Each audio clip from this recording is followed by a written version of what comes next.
Assalamualaikum warahmatullahi wabarakatuh. Halo akang-akang dan teteh-teteh, kumaha dararamang? Kali ini saya akan merangkum sebuah film yang berjudul The Ice Road yang dirilis pada tahun 2021.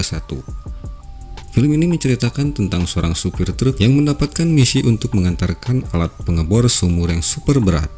Namun jalan yang dilalui pun tidak akan mudah bagi mereka, karena mereka harus melewati danau es yang membeku serta cuaca yang sangat ekstrim. Lalu seperti apa cerita selanjutnya?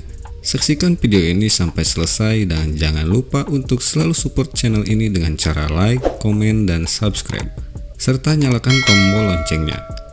Ayo tanpa banyak berlama-lama kita langsung saja ke alur ceritanya. Let's go!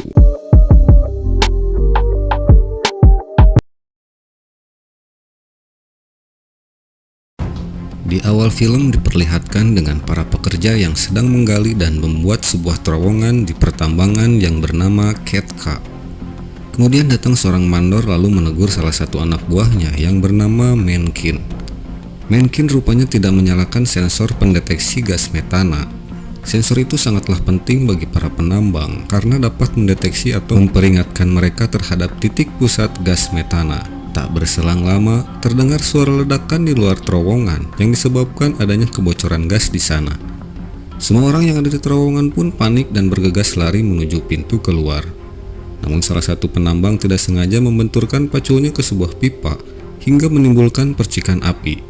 Dan tiba-tiba, ledakan pun terjadi yang menyebabkan pintu keluar terowongan tertutup reruntuhan. Dan akibatnya 26 orang penambang terjebak hidup-hidup di terowongan itu.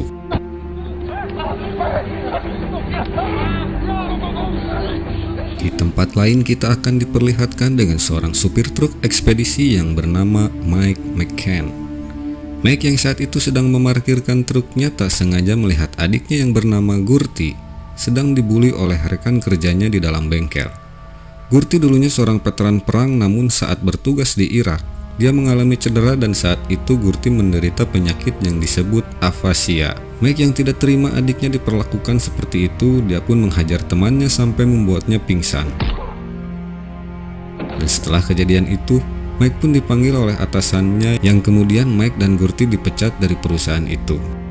Sementara itu, sang pemilik tambang yang bernama Brock terlihat sedang menelpon manajer lapangan yang bernama Sickle. Sickle pun memberitahu Brock bahwa untuk bisa menyelamatkan para penambang, mereka harus bertindak cepat untuk menutup kebocoran gas di terowongan itu dengan menggunakan alat yang dinamakan bor kepala sumur yang beratnya mencapai 30 ton. Kemudian Brock menelpon pangkalan AU untuk mengirimkan kepala bor sumur itu ke Ketka. Namun hal itu sangat mustahil karena di Ketka tidak ada landasan pacu untuk mendaratkan sebuah pesawat, dan muatan seberat itu harus dibawa menggunakan truk kontainer. Kemudian Brock mencoba menelpon petugas lapangan perusahaannya yang bernama Max Tully. Brock memerintahkan Tully untuk mencari perusahaan ekspedisi yang sudah berpengalaman. Tully pun menemui sang pemilik jasa ekspedisi yang bernama Jim Goldenroad. Jim awalnya menolak karena pegawainya sedang mengantarkan barang selama 3 minggu dan sangatlah berbahaya melewati jalur es Danau Winnipeg dengan membawa muatan seberat itu.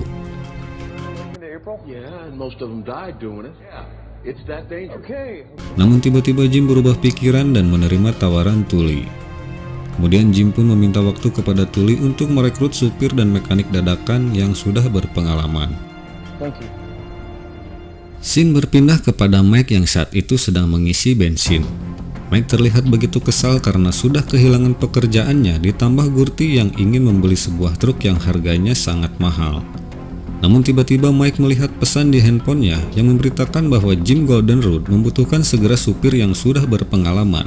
Tanpa berpikir panjang, Mike pun bergegas pergi untuk menemui Jim. Sementara itu, Jim pergi ke kantor polisi untuk membebaskan mantan anak buahnya yang bernama Tantu. Jim memberitahu Tantu agar dia mau ikut dalam misi penyelamatan bersama timnya ke Ketka, karena saudara Tantu yang bernama Cody juga ikut terjebak di dalam terowongan itu. Mendengar kabar tersebut, Tanto pun bersedia ikut bersama Jim ke Ketka. Singkat waktu, Mike dan Gurti yang mencoba melamar sebagai supir dan mekanik. Akhirnya mereka dipanggil oleh Jim karena Mike termasuk orang yang Jim cari. Selain itu, Mike sangat berpengalaman dalam mengantarkan barang di jalur es Danau Winnipeg. Kemudian Jim mengetes Gurti untuk membongkar sebuah mesin dan melepas salah satu komponen dari mesin itu. Dan tak butuh waktu lama, Gurti pun berhasil melepas komponen itu dengan sangat cepat.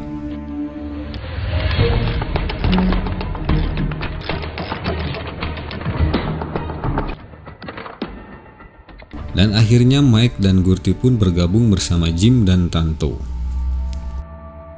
Untuk mempersingkat waktu, Jim beserta timnya bersiap-siap untuk mengantarkan kepala bor sumur itu ke Ketka. Kemudian Tuli memperkenalkan perwakilan dari perusahaan tambang yang akan ikut bersama mereka ke Ketka. Dan orang itu bernama Tom Parnay. Setelah persiapan selesai, mereka pun berangkat menuju Ketka. Sementara dalam terowongan, tiba-tiba Cody mendengar suara tek-tek-tek yang pastinya itu bukan suara tukang mie tek-tek yang sedang lewat. Suara itu rupanya berasal dari pipa yang diketuk oleh Udin. Udin menggunakan sandi Morse untuk berkomunikasi dengan mereka. Beruntung, Cody bisa menerjemahkannya sehingga mereka bisa saling berkomunikasi. Udin memberitahu kepada Cody bahwa tim penyelamat akan segera datang untuk menyelamatkan mereka. Di tempat lain, Jim yang sedang dalam perjalanan, dia pun menginstruksikan kepada tim jalur yang akan mereka lewati. Mereka harus segera melewati jalur es Danau Winnipeg sebelum esok siang, karena saat siang hari dikhawatirkan lapisan danau es menipis yang tentunya hal itu akan membahayakan perjalanan mereka.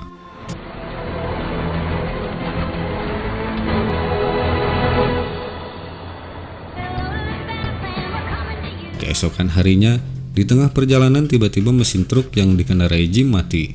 Jim pun segera keluar untuk memeriksa mesinnya. Melihat kejadian tersebut, Mike pun mempunyai rencana untuk menderek truk yang dikendarai Jim dengan truk miliknya dan Tanto. Sedangkan Gurti memeriksa mesin truk itu. Namun tiba-tiba, roda belakang truk amblas karena lapisan es mulai menipis dan retak. Karena retakan es mulai melebar, truk pun perlahan-lahan mulai tenggelam. Namun Jim yang saat itu sedang memasang tali derek, kakinya tersangkut di tali derekan sehingga dia terseret ke dalam air es. Sedangkan Mike dan Tanto mencoba untuk menarik truk itu, namun usahanya sia-sia karena truk sudah terperosok ke dalam danau es. Tanto pun keluar melihat situasi di belakangnya. Tanto terkejut ketika melihat kaki Jim yang patah serta terseret bersama truk itu. Jim pun memerintahkan Tanto untuk memotong tali derek karena mustahil melepas kakinya yang tersangkut di tali itu. Dengan terpaksa, Tanto pun memotong tali itu dan Jim pun tewas terseret ke dalam air es. Kemudian mereka harus bergegas pergi dari sana karena retakan es mulai melebar. Mereka pun tancap gas pergi dari sana. Keadaan menjadi semakin menegangkan ketika retakan es semakin mendekat.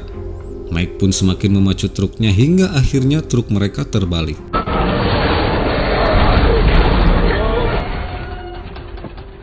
Namun beruntung retakan es itu berhenti karena beban dari truk yang terbalik menyebabkan beban jalan menjadi seimbang. Setelah kejadian itu, Tom mengajak Mike untuk kembali dan tidak melanjutkan perjalanannya. Namun Mike menolak karena akan sangat berbahaya melewati jalan es yang sudah mulai menipis, sedangkan muatan yang mereka bawa sangatlah berat. Kemudian Tom membicarakan tentang keanehan truk Jim yang tiba-tiba saja mogok. Mereka pun mencurigai Tanto yang telah menyabotase mesin truk milik Jim. Mike yang paham akan mesin, dia pun berasumsi bahwa mesin diesel tidak mungkin mati secara tiba-tiba, kecuali mesin itu diisi dengan bahan bakar bensin. Lalu Tom pun menuduh Tanto yang sudah menyabotase mesin truk milik Jim. Namun Tanto membantah tuduhan itu karena dia tidak ada niat untuk mencelakai Jim. Dan tujuan dia yang sebenarnya adalah untuk menyelamatkan saudaranya yang terjebak di dalam terowongan itu.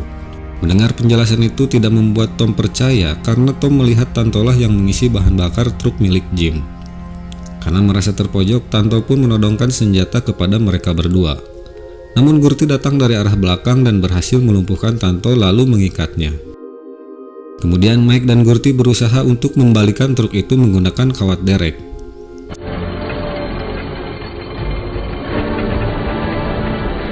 Setelah berhasil, mereka pun memeriksa muatan dan memastikan kepala sumur itu tidak rusak akibat benturan. Namun tiba-tiba Tom menutup pintu kontainer dan mengunci mereka di dalam kontainer itu. Dan ternyata, si Tom ini adalah seorang pembunuh bayaran yang ditugaskan untuk menggagalkan misi mereka. Dan Tom juga orang yang sudah menyabotase truk milik Jim. Kemudian untuk menghilangkan jejak, Tom memasang bom di kolong truk milik si Mike, lalu dia bergegas pergi dari sana. Sedangkan Mike dan Gurty berusaha untuk keluar dari sana dengan mendobrak mesin ventilasi udara menggunakan pipa besi. Setelah berhasil didobrak, mereka pun bergegas keluar dari sana. Melihat adanya bom di kolong truk, Mike pun segera mengambilnya dan melempar bom itu, dan mereka pun selamat. Tak lama setelah itu, ban depan truk mereka pun terperosok. Mereka pun harus segera menarik truk itu agar bisa pergi dari sana sebelum badai salju datang.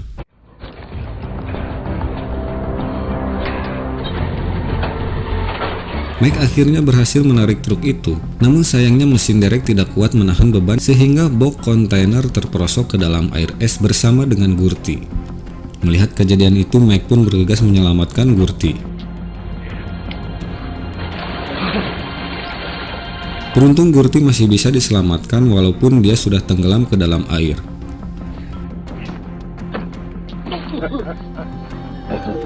Melihat keadaan Gurty yang baik-baik saja, Mike pun bergegas meninggalkan tempat itu. Di tempat lain, Tom akhirnya sampai terlebih dahulu di tepian danau es Winnipeg. Tak lama kemudian datang Sickle bersama anak buahnya yang menghampiri Tom. Rupanya, Sickle adalah dalang dibalik semua ini. Dia dengan sengaja menyabotase sensor pendeteksi gas di terowongan itu, dan dia juga orang yang menyuruh Tom untuk menggagalkan pengiriman bor kepala sumur itu. Mengetahui ada satu orang yang selamat, Sickle pun menyuruh Tom untuk membunuhnya dengan cara menjatuhkan truk itu ke dalam jurang, sehingga semua akan mengira tim penyelamat mengalami kecelakaan tragis saat mengantarkan bor kepala sumur itu ke Ketka.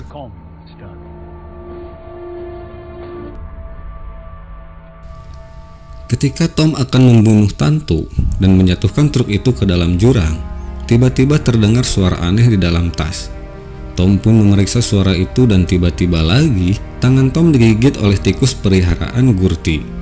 Melihat adanya kesempatan, Tanto pun memukul Tom menggunakan tabung dan mendorongnya keluar. Tanto berhasil melepaskan diri dan bergegas pergi dari sana. Namun Tom tidak begitu saja melepaskan Tanto. Tom pun bergelantungan di kolong truk lalu melepaskan selang bahan bakar truk itu. Sementara itu, Mike yang sedang dalam perjalanan mengejar Tanto, mereka pun dihadang oleh anak buahnya Tom dan aksi kejar-kejaran pun terjadi. Mike sempat kewalahan menghadapi mereka, namun beruntung anak buah Tom berhasil dikalahkan.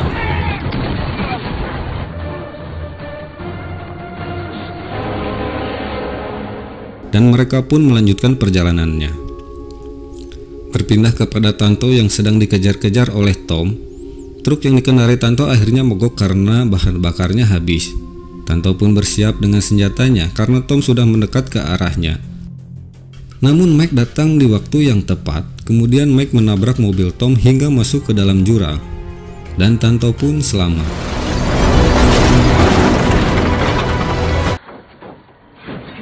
Meskipun mobilnya jatuh ke dalam jurang, Tom masih bisa selamat. Kemudian dia pergi mengejar mereka dengan membawa sebuah bom. Melihat truk Tanto yang kehabisan bahan bakar, Gurty pun memperbaiki selang bahan bakar kemudian mengisinya kembali. Tanpa mereka sadari, ternyata Tom sudah berada di atas bukit sedang mengintai mereka. Tom pun memasang beberapa bom di bukit itu agar ledakannya dapat menimbulkan longsoran salju.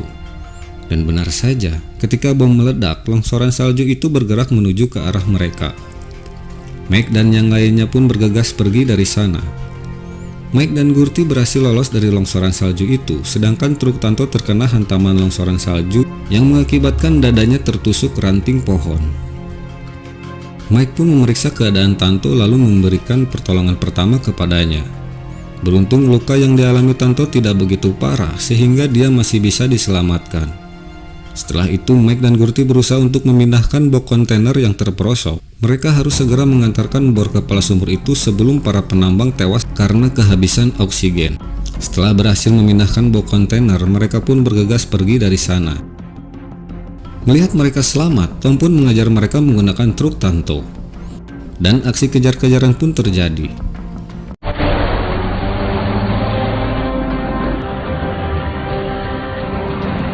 Mike pun menyuruh Gurty untuk menggantikannya menyetir, sementara dia akan menghadang truk Tom. Mike berhasil melompat ke truk si Tom, lalu menghajarnya sampai mereka berdua terjatuh dari truk. Sementara Gurty dan Tanto melanjutkan perjalanannya.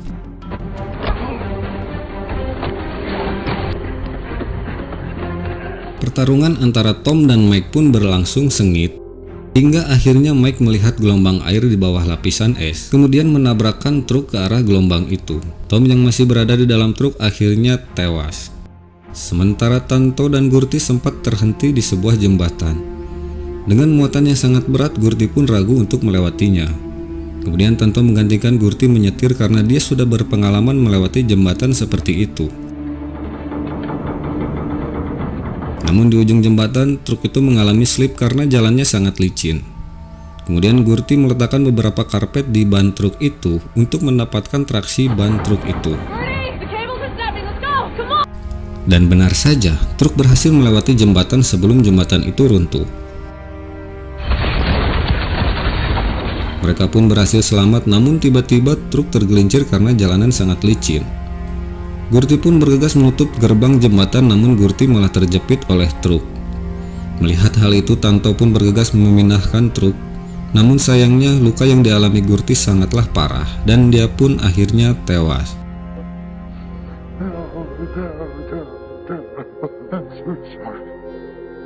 Di tempat lain, pemilik pertambangan datang bersama Perdana Menteri untuk melihat situasi di pertambangan itu.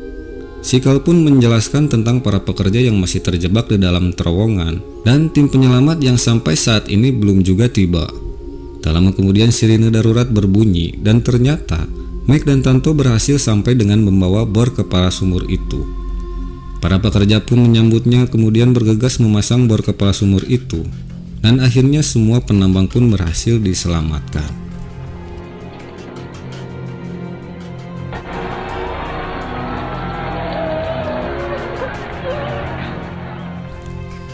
Kemudian salah satu dari penambang itu melaporkan Sikal ke Perdana Menteri bahwa Sikal lah orang yang sudah menyabotase sensor pendeteksi gas metana di terowongan itu.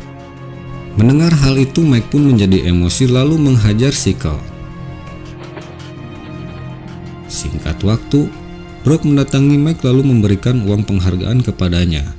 Dan di akhir film, sebulan setelah kejadian itu, Tanto meneruskan usaha jasa pengiriman barang milik Jim. Sedangkan Mike, dia sekarang memiliki truk sendiri seperti yang diinginkan oleh Gurti dan menamai truk itu dengan sebutan truk. Dan film pun tamat. Oke, sekian dulu rangkuman film kali ini. Terima kasih bagi yang sudah menonton film ini sampai akhir. Semoga kalian terhibur. Saya Mang Joy pamit, sampai jumpa di video selanjutnya. Hatur nuhun.